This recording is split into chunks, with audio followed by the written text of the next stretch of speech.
It's strange how life has a way of twisting and turning when you least expect it. Up until October 12th, 2023, I was just like any other person, living a life that, while fulfilling, was entirely ordinary. My name is Alice Carter, and for the past few years, I worked as a respiratory therapist at St. Mary's Hospital in Milwaukee, a busy place where people came to seek help when they could hardly breathe. I spent my days among patients suffering from a variety of illnesses, most notably severe respiratory conditions like asthma, chronic obstructive pulmonary disease, COPD, and pneumonia. To most people, I was simply a medical professional doing my job, someone they could trust to help them get through difficult and even life-threatening situations. Outside of work, I was just your average person. I'd go to church now and then, sometimes just out of habit, sometimes because I genuinely felt the need for spiritual connection. My prayers, if they happened at all, were quick and somewhat forgettable. A few words before bed, a quick thank you for the day. Nothing profound. I was a believer, but I didn't really have the depth of faith or understanding that I now know prayer truly deserves. At the time, I had no idea how little I truly understood about the power of prayer, or how much it would come to change my life. On the morning of October 12th, I was running late. It was a Thursday, and like most busy mornings, I was hurrying to finish my coffee, gather my things, and get to the hospital. I remember it all so clearly, as if time has given me a gift of sharp memories from that day. One patient in particular was weighing heavily on my mind. His name was Tommy Rodriguez, an 8-year-old boy who had been battling severe asthma for most of his life. He had been admitted to the hospital a few days earlier, and I had noticed his condition worsening. His breathing had become more labored, and despite the treatments, he wasn't improving as quickly as we had hoped. His mother, a sweet woman named Carmen, had been by his side every day, hardly leaving his room for more than a few minutes at a time. I could feel the tension in the air, the worry that clung to the room like a second skin. I felt a deep sense of responsibility to Tommy, and I remember telling myself that as soon as I got to the hospital, I would check on him first. I wasn't sure what had made me focus on him so much that morning, but there it was, an intuition, a whisper in my mind that something wasn't right. But as I was driving to work, I never saw it coming. The accident, a split second that changed everything. I was sitting at a red light, listening to the morning news on the radio, a typical Thursday ritual when it happened. One moment I was going about my usual routine, thinking about the long day ahead, and the next moment everything went black. There was no warning, no indication that something was wrong. 1 second, I was fine. The next, a massive truck came barreling into my car. The driver, who I later learned had been working a 16-hour shift, had dozed off for just a second. It was that second that would change my life and my understanding of reality forever. The impact was violent, sending my car spinning through the intersection. Everything happened so fast, and yet, in those final moments, it felt as though time had slowed down. The sound of crumpling metal, the jarring shock to my body, it was all there, but in some strange way, I felt detached from it. In what seemed like an instant, my consciousness faded, and I was no longer in the world I had known. The doctors would later tell me that I had technically been dead for 7 minutes and 42 seconds, though they had no idea what had actually happened during that time. The place between life and death. During those 7 minutes, I found myself somewhere, not somewhere physical, but somewhere deeply spiritual, something that felt beyond space and time. It was not like anything I had ever experienced before, not even close to those typical near-death experiences where people speak of bright lights and angels. No, this was different. The first thing I noticed was the light. It wasn't bright or harsh, like sunlight or hospital lights. Instead, it was a kind of living light, moving, flowing, pulsating, as if it were made of something more than just energy.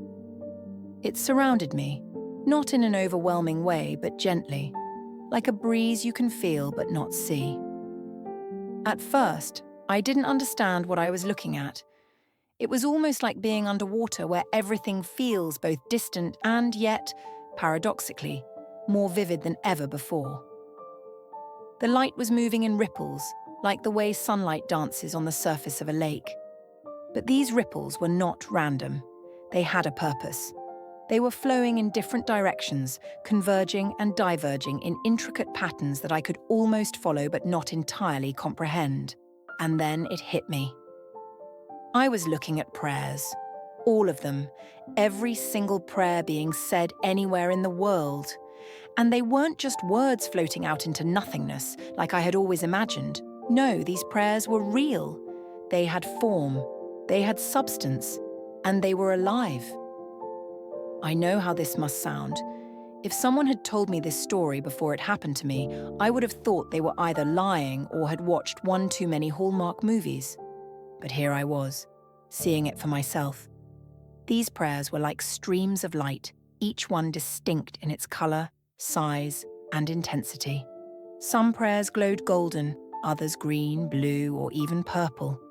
They were not just floating around in space. They were moving, doing something. The golden prayers were the most striking. I saw one in particular, a bright golden stream coming from a woman in Sao Paulo. She was praying for her young child who had leukemia. Her prayer wasn't just some ethereal wish. Number It was actively changing things. I could see the light from her prayer reaching out, touching the minds of the doctors working on her child, guiding their hands and thoughts. I could see the prayer making subtle adjustments in the immune system of her child, helping to strengthen it. There was even a moment where I could see the prayer causing a chain reaction, something as small as a thought in the mind of a nurse, prompting her to check on the child at the exact right moment. I was overwhelmed by the understanding that prayer wasn't just a way of asking for things. It wasn't about reciting a formula of words or about pleading with God for miracles. Prayer, in this space, was a tool, a force for change. It wasn't just asking for help. It was actively shaping reality. The power of praying together. As I tried to make sense of what I was seeing, Gabriel, this presence with me, though not physically there but somehow everywhere, began to guide me further. I don't know how I knew his name. It was just something I understood. Gabriel didn't speak the way we do, but I could hear him clearly in my mind, as though his thoughts were becoming my own. His presence was comforting and warm, and somehow I knew that he was showing me the deepest truths of the universe. He began showing me the different types of prayers and how they interacted with the world. Grateful prayers, for instance, created beautiful golden ripples that seemed to touch everything they came into contact with. They made people feel better, lighter, happier. Healing prayers, on the other hand, manifested in intricate patterns of green and blue, affecting not just emotions but physical matter. I could see them strengthening someone's body, healing wounds, or helping to restore balance. Prayers for guidance looked like purple streams, moving in subtle, deliberate patterns that seemed to clear people's minds, helping them find clarity in difficult situations. The concept of divine will and the pattern of possibilities. But like anything in life, there was complexity. Some prayers didn't seem to do anything. Gabriel showed me these too. Weak prayers, ones that were said half-heartedly, or simply because it was the right thing to do. These prayers barely registered in the vast, living web of light. Gabriel explained that prayer wasn't about getting the words just right or saying them with intense emotion. It was about aligning with what he called the divine will, a higher order that governs everything. Prayers had to be sincere, free from selfish intent, and aligned with the greater good to truly make a difference. He showed me something that looked like a structure made of light, almost like a web of possibilities. It resembled DNA, but it was not of this world. This was the pattern of possibilities for any given situation. Gabriel explained that prayer didn't change God's mind or override anyone's free will. Instead, it opened up new paths, new possibilities within the realm of what was already possible. Imagine it like a labyrinth, where every choice, every prayer, opens a new route or closes off a dead end. This pattern of possibilities was constantly shifting and adapting, and prayer was like adding new pathways, nudging events in a certain direction. But those changes didn't force anything. They created openings, small adjustments that altered the flow of life in subtle but significant ways. The return to reality, gasping for air. But just as suddenly as it had all come into focus, it was over. One moment, I was experiencing the raw beauty and complexity of the universe, seeing how deeply intertwined all our actions are. And the next, I was gasping for air, my lungs fighting to bring in the oxygen they so desperately needed. I remember the intense feeling of being thrust back into my body like a sudden and painful awakening. My heart was racing, my body felt broken, and yet, I knew that I had just been granted a rare and precious gift. I was back in the trauma bay, surrounded by the frantic movements of doctors and nurses. Their faces were filled with confusion and disbelief as they watched the monitors spike unexpectedly, signaling that I was alive. Dr. Martinez, a kind and no-nonsense physician who had just shared a cup of coffee with me the day before, looked at me with wide, shocked eyes. He'd been ready to pronounce me dead. Instead, here I was, sitting up, still alive, breathing, trying to make sense of everything I had just experienced. The medical team scrambled to adjust, trying to catch up with the reality of the situation. It was an awkward moment, to say the least, as I tried to breathe through the shock of being returned to my body, to the physical world, after seeing the inner workings of existence itself, the transformation of my faith and understanding. The more I thought about it, the more I realized that I had been given a profound glimpse into something that most people never even consider: the true power of prayer, the light, the patterns, the connections between people's hearts and minds. Everything I had seen was beyond anything I could have imagined. It was so much more than just asking for help or asking for a miracle. Prayer was not just a request, it was a force that moved, changed, and shaped the world around us. I couldn't simply go back to my old, casual understanding of prayer after that. It was as if the very fabric of reality had been unveiled to me, and now I couldn't unsee it. In the months that followed, I started to change. I began praying differently, not in the sense of simply asking for things, but in the sense of aligning my prayers with the greater good, with the divine will I had seen at work. I prayed with a new sense of intention, purpose, and gratitude. I started focusing on the deeper connection between my prayers and the world around me. I began to understand that prayer was not just about me. It was about connecting with others, with the world, and with the divine forces that held everything together. I noticed that the prayers I said with real faith seemed to carry a greater weight.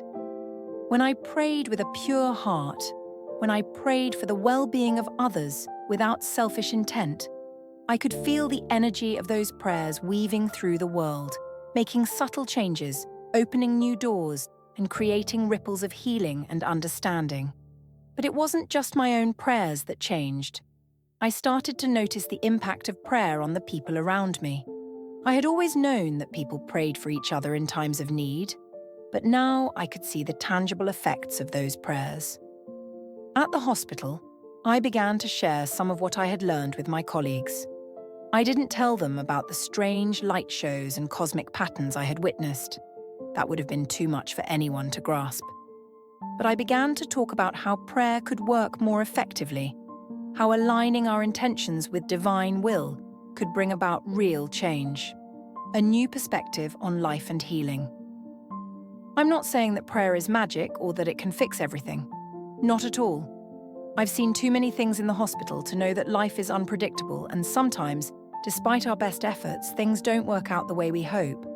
But I also know that prayer is not just a passive act. It's an active force in the world, something that works with the flow of life and opens up new possibilities for healing, connection, and understanding. Prayer is not just a way of asking. It's a way of becoming a part of the miracle, of aligning yourself with something much greater than you. Tommy Rodriguez, the little boy I had been so worried about the morning of my accident, was a living testament to that truth. He had struggled so much with his asthma, and I had feared the worst. But as the weeks went by, something changed. His condition improved steadily, and I couldn't help but wonder if the prayers we had said, the prayers his family had said, had somehow contributed to his recovery. I could almost see the threads of prayer surrounding him, his mother's, our small prayer groups, even his own little prayers, all working together to help heal his body. It was like watching a web of light surrounding him, holding him in a cocoon of hope and healing. The truck driver and the power of forgiveness. And then there was the truck driver. I had wondered what would happen to him. He had been the one who caused the accident, the one whose split-second lapse in attention had nearly taken my life. When I first learned about him, I couldn't help but feel a deep sense of anger. How could someone's carelessness take everything away from me? But that anger eventually turned into something else, something I couldn't explain until it happened. 3 months after the accident, the truck driver, a man named Robert, came to see me. He was apologetic, racked with guilt, and deeply shaken by what had happened. His life had been turned upside down by the accident, just as mine had been. He hadn't meant to hurt anyone, but the weight of his mistake hung heavily on him. And so there we were, 2 people from very different worlds, sitting together in my hospital room, both struggling to make sense of the way our lives had been changed in an instant. We prayed together, not as a way to erase the pain or the guilt, but as a way to find healing, together. And as we prayed, I could almost see it again. The light, the threads of energy weaving around us, forgiveness and healing blending together, creating something beautiful. It was a moment of profound connection, a reminder that prayer wasn't just about asking for things, but about the power of coming together, of offering compassion and forgiveness, of aligning ourselves with the divine will that guides us all. A new understanding of healing. And so, here I am today. I'm back at work, helping people breathe better and live fuller lives, but with a new understanding of what healing truly is. It's not just about medicine, treatments, or procedures. It's about prayer, intention, and the subtle but powerful ways in which we are all connected. Prayer isn't just a request for miracles. It's about becoming part of the miracle itself. I share this story not because I think I'm special or because I have all the answers. I'm sharing it because I believe people deserve to know that their prayers really do matter, that every single prayer contributes to something greater than we can understand. When we pray with sincerity and intention, we are not just speaking to the air. We are helping to shape the very fabric of reality. And perhaps, in that sense, the miracle lies not in the outcome, but in the act itself.